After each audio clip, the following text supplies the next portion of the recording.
ne ya kunno kai tun bayan da shugaban kasar Mohamed Bazoum ya yi wasu kalamai da suka so saran masu fafutukar ganin kasashen Afirka masu amfani da kudin sefa sun yanke alakar da ke tsakaninsu da kasar Faransa a wani mataki ko kuma domin tsayuwa da kafafunsu a matsayin masu cin gashin kansu a fannin kudi na bai daya.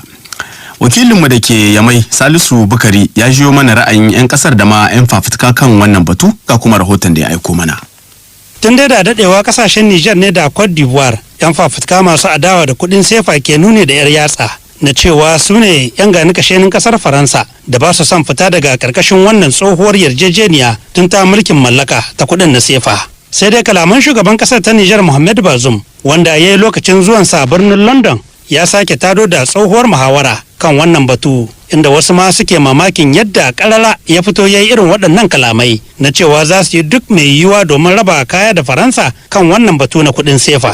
Tattaunan da za mu yi cikin ECOWAS zai ba mu dama mu san wace irin siyasa ce za mu gudanar domin ta mu amfani. Mu muna cikin sefa. Insha Allah za mu gwagwarmaya don mu sake mata suna. Za mu gwagwarmaya don mu yanke alaka ɗan kalilan da ta yi saura tsakanin mu da Faransa. Za ne gwagwarmaya domin a sake wannan suna. Amma sake suna ba shi kaɗai ba ne. Har yanzu sefa France ne take ba ta garanti lamani. To ba mu son wannan lamani. Shi ma insha Allahu za mu kare da shi. Kuma na san da duk shugabannin ƙasashen namu yau shine ra'ayinsu. Tun da 'yan fafutuka masu yaƙi da ganin an fita daga ƙarƙashin kuɗin na sefa irin su Haruna na Allah mataimakin magatakardar ƙungiyar masu fafutukan nuna kishin Afirka ke ganin cewa kalaman na shugaban kasa Mohamed Bazoum ya taɓo musu inda yake musu kaikayi. Mun jima muna fafutukar cewa ƙasashen Afirka mu hita da cikin wannan zalunci don da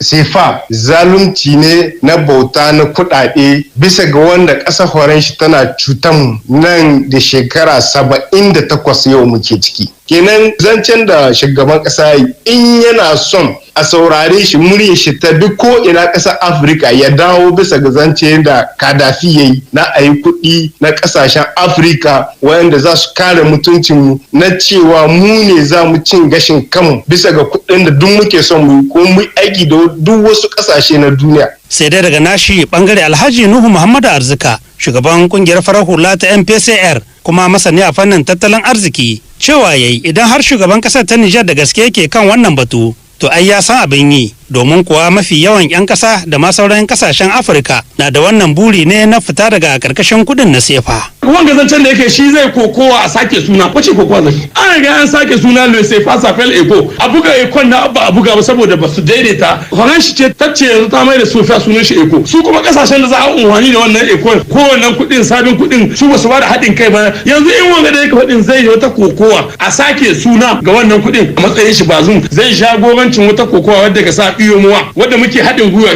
ƙasa takwas mu ce yanzu mun yanke tsakanin mu da wani bisa magana kuɗi mu za mu yin politik monetary din mu kuma mu za mu bi inda za a buga mana kuɗin mu yadda muke son su da irin sunan da muka ba su kamin ma a ga mu can sai da yawo in ma ana tsammanin sai da yawon sai an dauki dan wani lokaci. Cikin kalaman da yayi dai shugaban na Nijar Mohamed Bazoum ya ce burin da suke da shi shine na ganin nan da shekara 1 zuwa shekara 2 su kai ga fita daga karkashin kudin na sefa kuma ba tare da Faransa tana da wani iko a kai ba.